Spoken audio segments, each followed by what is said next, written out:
The latest on the vaccination rollout, more COVID doses are available, but getting them can be a challenge for the state's most vulnerable. Some seniors may have to drive a long way or have someone take them, and that is causing a problem for those out in rural areas. Channel 3's chief Capitol reporter Susan Raff is telling us what's being done to help. Susan? Mark, this week the list of those eligible to get a vaccine was expanded by the governor. Now those 75 or older can be vaccinated. But in some of the quiet corners of our state, access is an issue.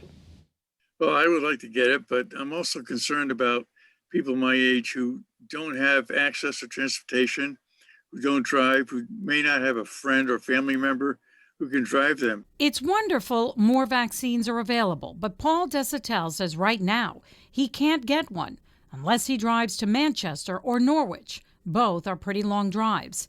He's fortunate because he can drive, but knows many can't.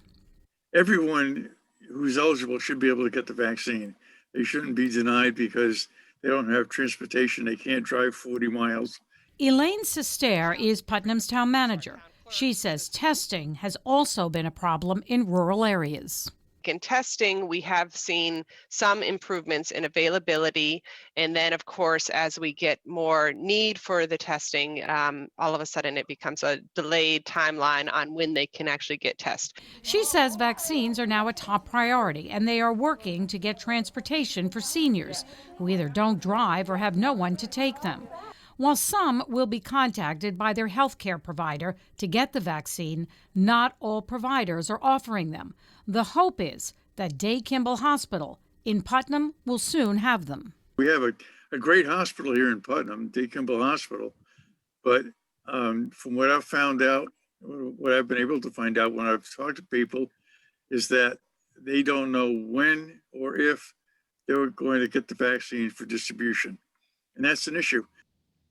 And here's something we learned today. Starting next week, vaccines will be given out at the Mansfield Community Center, but transportation is an issue for some. And coming up on Eyewitness News at 6, how the eastern part of our state is trying to get seniors vaccinated. Susan Raff, Channel 3 Eyewitness News.